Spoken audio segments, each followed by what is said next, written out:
আমাদের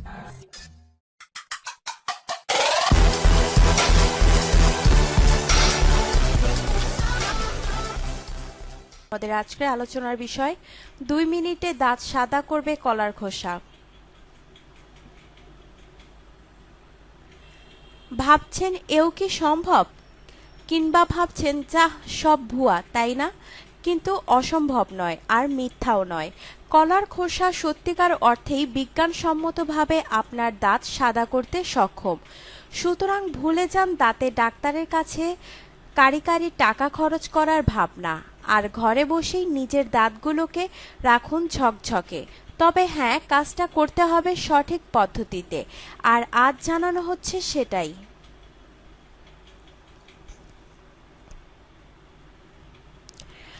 কলার খোসায় আছে প্রচুর পরিমাণে খনিজ উপাদান, বিশেষ করে পটাশিয়াম, ম্যাগনেসিয়াম আর ম্যাঙ্গানিজ, আর এরাই হচ্ছে দাঁতকে সাদা করে তুলবার প্রধান হাতিয়ার।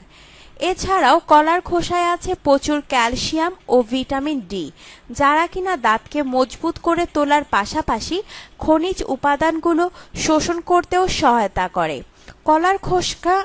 কলার খোসা নিঃসন্দেহে সাদা করে তুলবে আপনার দাঁত, তবে ব্যবহার করতে হবে সঠিক পদ্ধতিতে এবং অবশ্যই নিয়ম মেনে। জেনে নিন বিস্তারিত পদ্ধতি।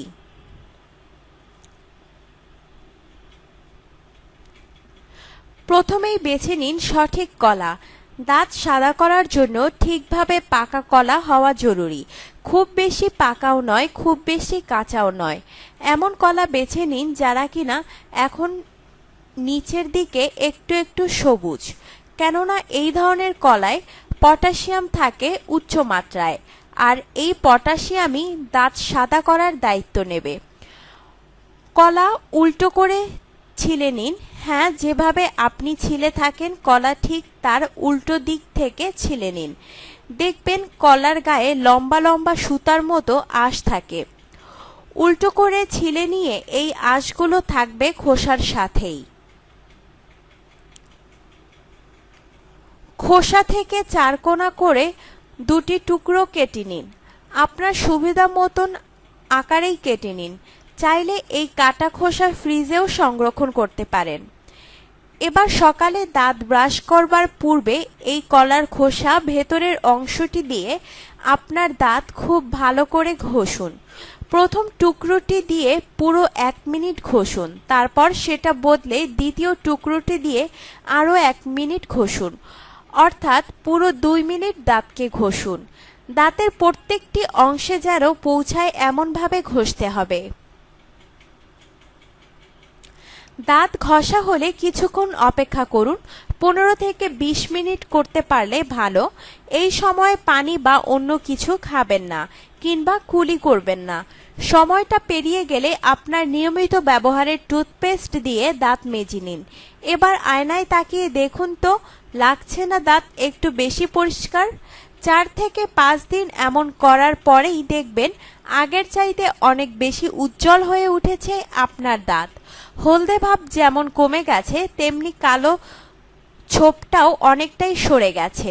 যারা ধূমপান বা মদ্যপান করেন তাদের ক্ষেত্রেও কাজ করবে এই পদ্ধতি, তবে ব্যবহার করতে হবে বেশ দীর্ঘদিন এবং সঠিক নিয়ম মেনে।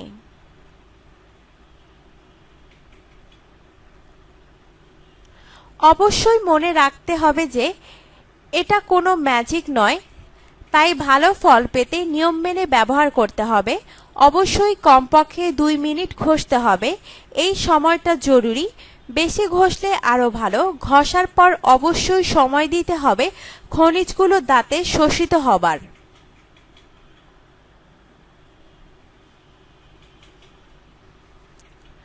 যাদের দাঁত মদ্যপান, ধূমপান বা অসুস্থতার কারণে হলুদ, তাদের ক্ষেত্রে একটু সময় লাগবে।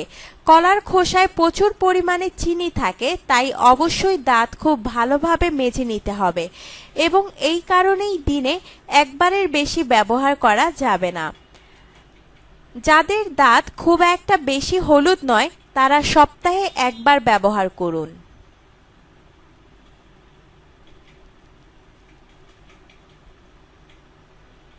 অনেকেই বলবেন যে কাজ হয় না, ভুয়া ইত্যাদি। কিন্তু মোদ্দা কথাটা হলো তারা চেষ্টা না করেই বলেছেন, কিংবা চেষ্টা করলেও সঠিকভাবে করেননি।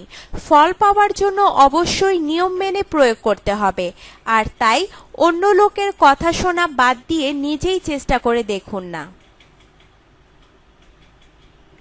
আপনার জীবনকে আনন্দময় করে তুলতে এবং বিভিন্ন স্বাস্থ্য টিপস ও পরামর্শ পেতে আমাদের চ্যানেল সাবস্ক্রাইব, লাইক ও শেয়ার করবেন। ধন্যবাদ।